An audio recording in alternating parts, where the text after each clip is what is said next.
Chain of Ascension is the map where we aid Janara as she fights Amon's champion.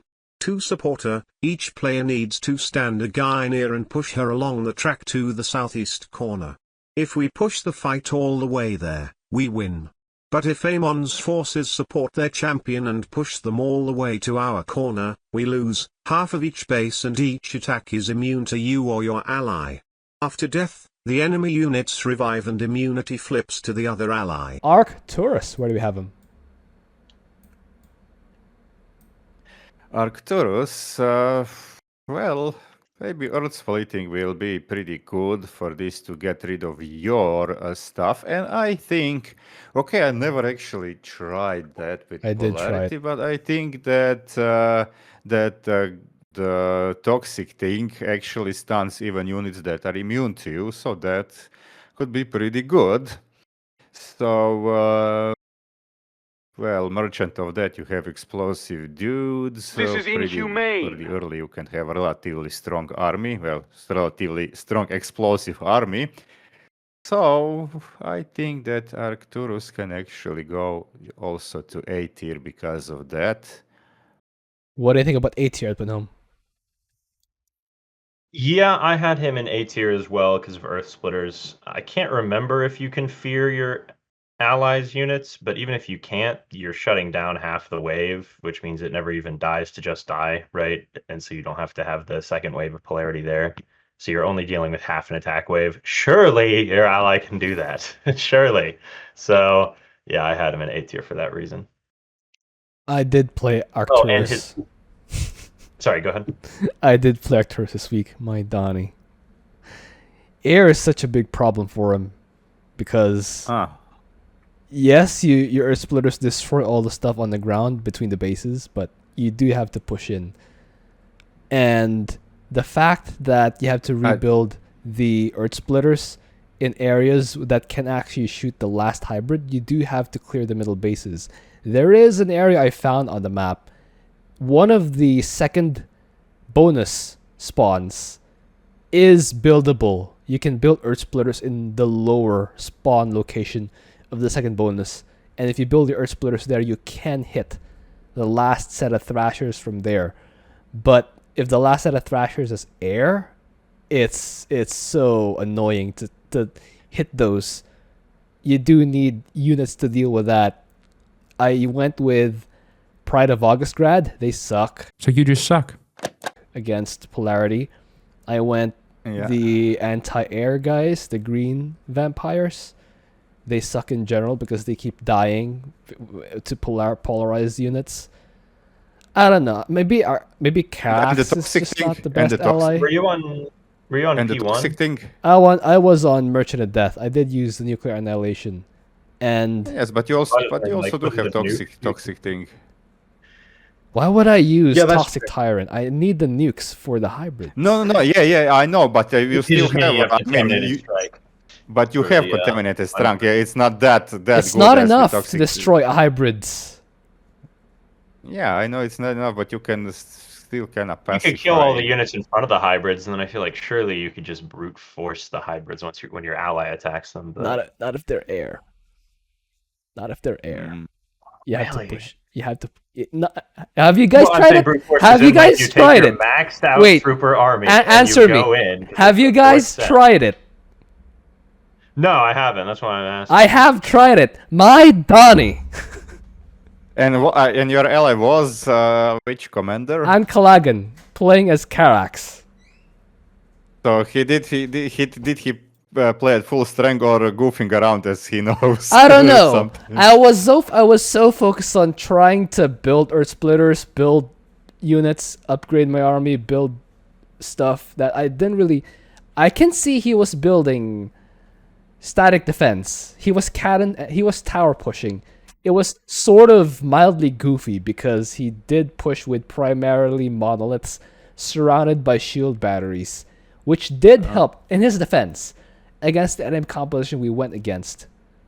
But I feel like he intentionally chose not to make cannons to prove a point. So I don't know if he would. So he didn't make cannons or carriers or mirages. He did make cannons, but in the late game, I noticed that his pushing was primarily monoliths and shield batteries. I don't know if that's just him forgetting, or if he was trying to prove a point, or if the enemy just destroyed all his cannons first. I can't tell. I was so busy that I can only just glance at what he's doing. I see towers. I immediately think, yeah, he's helping, but upon closer inspection, like, where are your cannons, bro? Anyway, it was a miserable time. We had like 5 attempts. We eventually beat it, but it was against Protoss. It was a weak one. Reaper Liberator, absolutely no go. Zerg, you have to pray for not bailing Scourge. Okay. I thought that your explosive, like you have easier time upgrading your units. So if you have anti-air dudes, I thought they would do better. But yes, I mean, but when the game goes 40 minutes long, you do run out of money. Because you have to destroy everything twice. Too many. You fight too many waves. Yes, you have to destroy everything twice. Again, he did help. He was styling, but he wasn't playing bad. He did have shield batteries giving my bunkers defensive stuff, the armor thing. He was tower pushing. He was using his top bars. He was using Purifier Beam, Solar Lance, and Orbital Strike. I feel like he was actually trying. He did everything short of going second Prestige Stat Boy in that Prestige. And I think I was trying sufficiently well. I think I was exploring different options. I did have 3/3 upgrades pretty much every game. We did make more progress each time, but I noticed that we weren't really pushing fast enough because both of us were going. So the conclusion. Oh, okay, sorry. I'm just not sure that he's A based on my experience. Based off of that, yeah, I'm fine with B on that. I think. Okay, but we can. Are you thinking definitely? It could be a skill issue. Maybe I'm just playing really bad. That I'm not focus firing down the right units. I'm not looking at enough places. I don't build Earth Splitters fast. I don't target fast enough. I didn't discover that area until like 2 games before we won. So on the second attempt of when I discovered that area of where you can park your Earth Splitters, we won on the second attempt after that. So maybe it was a skill issue. But the first game we died during the first hybrid. Second game we died during the second hybrid. Well, we didn't die. Jinara died. Just a win in my book, but still, it's not a victory. Okay. Yeah, I think B is fine then. Okay.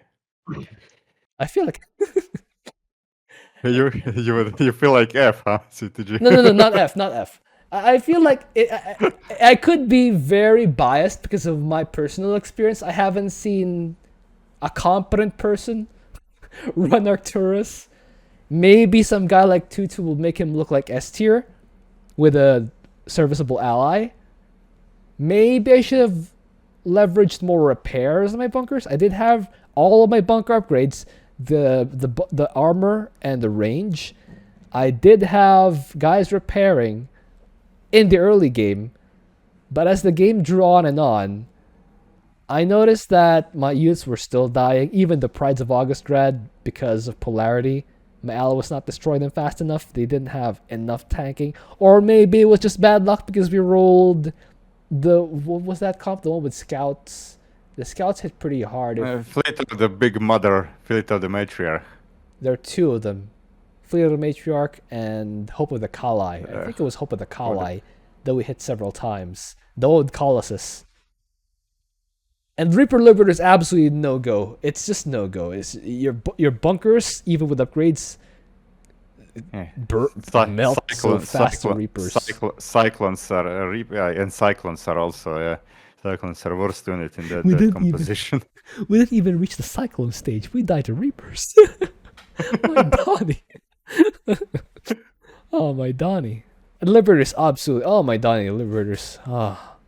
Anyway, I guess B tier is fine. I'm just concerned that my own perception might be a little too biased based on my experience with one ally.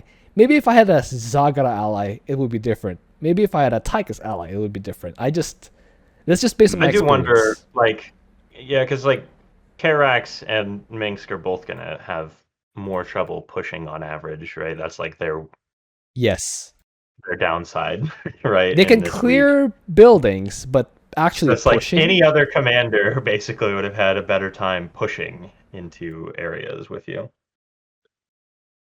Perhaps. Because Mengsk's not necessarily bad at pushing into an area with an ally either. It's just if his units can be behind their units, then your lack of tankiness doesn't matter as much. But obviously, you might get a Karax ally, apparently, in which case you're in trouble. So. He did do something really well. The fact that he has static defense where my bunkers were, he didn't have to... Well, he was basically everywhere where the fights were happening because his defense was where my defense was. So that's good. I guess B isn't too far off. He's either B or A, I think. Depending on how well I could have played him. But I think he's B or A. Prestige-wise, what do you think?